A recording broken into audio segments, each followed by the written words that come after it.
New Saga is a frustratingly predictable journey through a well-trodden path, leaving viewers questioning why such a promising premise feels so stagnant.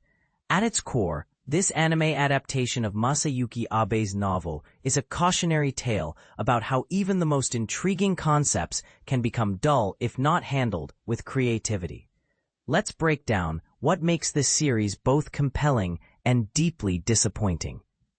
Plot-wise, the story follows Kyle, a magic swordsman who survives a brutal war only to be sent back in time via a mysterious crimson crystal. His mission? To prevent the destruction of his hometown before a demonic humanoid conflict escalates. While the concept of time travel is inherently ripe for twists and surprises, New Saga opts for a straight-line approach, avoiding any meaningful stakes or tension. Why? Because the narrative assumes Kyle knows every detail of his people's downfall, allowing him to sidestep obstacles with ease. This lack of consequence turns a potentially thrilling premise into a repetitive, formulaic experience.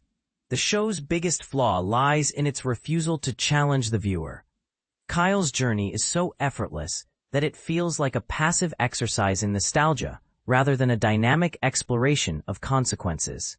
Imagine if a time travel movie allowed the protagonist to fix every mistake without facing repercussions. Would it still feel satisfying? New Saga answers no, and that's the crux of the issue. The series lacks the tension of a true adventure, leaving audiences wondering why a story with such a strong hook feels so flat. Now, let's talk about the characters. Each one is a textbook example of a fantasy trope. Lise, the jealous monk with A-cup angst, is a classic jealousy-obsessed archetype. Saren Layla, the big guy, is a clueless brute who repeatedly steps in his own mess but remains loyal. Urza X's, the elf summoner, relies on the same two entities for every powerful attack, making her abilities feel unoriginal. And Sildonia Zeals, the snack-happy magic weapon, brings laughs through awkward mouthfuls of cookies, though the humor rarely sustains itself. These characters are familiar, but that's not a strength. It's a weakness. The action sequences are equally underwhelming. Battles that should feel intense are resolved in seconds, and the visual flair is minimal.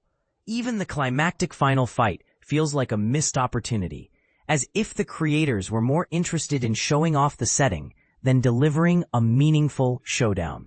It's like watching a video game where enemies are too weak to pose a real threat. But here's where it gets controversial: the show's handling of sensitive themes. While anime often leans into fan service, New Saga crosses a line with its portrayal of androgynous characters and subtle racist undertones.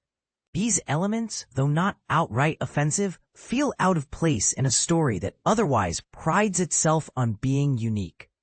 Do you think such portrayals are acceptable in fantasy genres? Or does this series deserve a harder look? Ultimately, New Saga is a trudge through a path already walked many times before. Time travel is a fun concept, but this version fails to explore it creatively. Kyle's mission could have led to unexpected revelations, deeper character growth, or even a reshaping of the world. Instead, we're treated to a safe, predictable ride with little to engage the audience beyond the occasional joke. If you're looking for a fresh take on time travel, this isn't it. But if you're okay with a story that prioritizes comfort over innovation, maybe it's worth a watch. Still, I'd urge you to question whether this series is truly as great as it claims to be.